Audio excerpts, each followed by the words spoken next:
stick with this, with Joe Biden taking office as the 46th president of the United States, and bring in John Lieber. He's Eurasia Group's U.S. Managing Director. And John, great to have you back on the show. Joe Biden, like Jess was just telling us, making this case, making the call for unity. We were expecting to hear that today in his inaugural address. But I guess the question then is, at this point, he clearly has a very tough job ahead of him. He knows he's inheriting a struggling economy. What do you think Biden needs to do to get off to a successful and off to an effective start?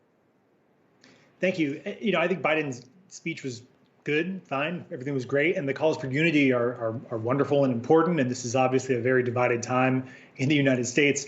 But the fundamental story of politics in the U.S. right now is deep political polarization, where the two sides are just representing different groups of people from different parts of the country. So to bridge the gaps and bring people together on commonly agreed upon policy, I think is going to be really, really, really hard. So one of the first decisions that Joe Biden is going to have to make in his presidency is, does he govern by trying to reach out and find 10 Senate Republicans who want to support his fiscal stimulus plan? Or does he say, forget all that, we have the power, we have the momentum, and we have the votes. Let's do something really, really big here that's going to really supercharge the economy. My guess is he does the latter. And, that's going to be won't be easy, and it'll present its own set of challenges. But, finding those 10 Senate Republican votes is going to be really hard for him, especially when he's putting out a $1.9 trillion stimulus bill. Yeah, and it didn't take long for Senator Mitt Romney there to pour some cold water on that, talking to pool reporters, saying that we just passed a program with over $900 billion in it. He expressed that he's not looking for a new program in the immediate future. So obviously he's a key voice within the moderate Republicans in the Senate there. So how much cold water does that take, maybe pour on the idea that Biden's going to be able to get what you're talking about there, that bipartisan support? Yeah, I'm really skeptical. I mean, I could see, one or maybe two senators, Lisa Murkowski from Alaska, Susan Collins from Maine, both of whom, Murkowski's already run and won as an independent there, although she still is a Republican and works the Republicans. Collins kind of beat the odds in the last cycle and defeated her Democratic opponent by almost 10 points, and is sort of free to chart her own path. And I think those two are potentially gettable votes for a very large fiscal stimulus deal. But you look at what Romney's saying, and you kind of go down the list of Republican senators, and it just doesn't look like there's a huge appetite there for borrowing. And Biden said he wants to borrow. Yellen said it yesterday in her testimony. This is the time to rack up some debt, get the economy moving, and they can do that with only Democratic votes. Well, John, if we don't get that $1.9 trillion package that Biden has put forward, what do you think the economy needs just to get back on track at this point?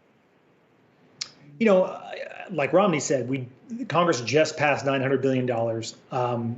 That's obviously not going to be enough to fill the gap that's expected due to the coronavirus. I think one of the big unknowns in the coming year is how long you're going to see local restrictions on activity and restaurants and bars closed down and music venues shut down and people stuck at home. And if that goes on into the spring or summer, you're going to need more money than what they just did. One of the really key deadlines is March 14th, which is when the extended unemployment benefits that have been offered by the federal government expire. And I think that's going to be an action forcing event, because if you don't extend that, then you see a lot of people collecting unemployment kicked off and losing their income. The other thing that I think is going to drive a bill is state and local government finances. And you're already seeing them lay off some workers. They may have to start cutting back on essential services later in the year if there's not federal relief money, which I anticipate there will be. Yeah, that had always been kind of the sticking point in earlier negotiations, that state and local aid. One of the flip side arguments here would be that there is an issue that it seemed that, President Trump was on board with, even some Republicans, and Marco Rubio being another key voice there, which would be the additional payment for Americans in stimulus checks. I mean, is there maybe a possibility where you see Democrats concede on this message of unity here, concede on some of the other things that they were talking about in those earlier proposals, including a $15 minimum wage at a federal level here, to just say, all right, let's get some momentum in bipartisanship to just get through those stimulus checks? And if so, might that be enough here to maybe see another boost, more momentum in the market?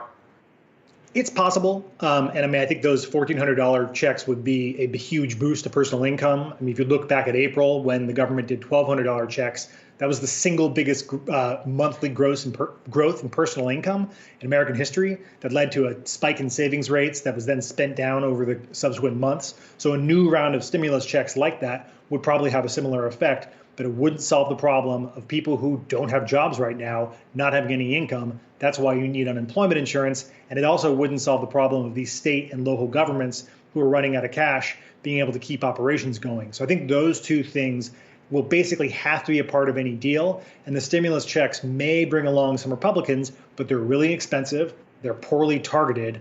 And I don't think that's going to be enough to get you the 60 votes you need to get something over the finish line. John, we only have about 30 seconds left here, but real quick, what would you say is the future of the Republican Party? Because I think that's a big question at this point when there's such a divide within the GOP itself. How do they move on? Yeah, I mean, I think that's really up to President Trump. And obviously, a lot of elected Republican officials would just as soon be done with him and have him out of the party. But a lot of folks rely on his base of voters. And even if he's not uniquely powerful in the party anymore, that base of Trump voters are going to play in Republican primaries, and they're going to continue to be a force in politics. I think that could create a problem for Republicans at the statewide level in Senate elections in 2022. All right, John Lieber, Eurasia Group's U.S. Managing Director. Always great to talk to you. Thanks for taking the time. Thank you.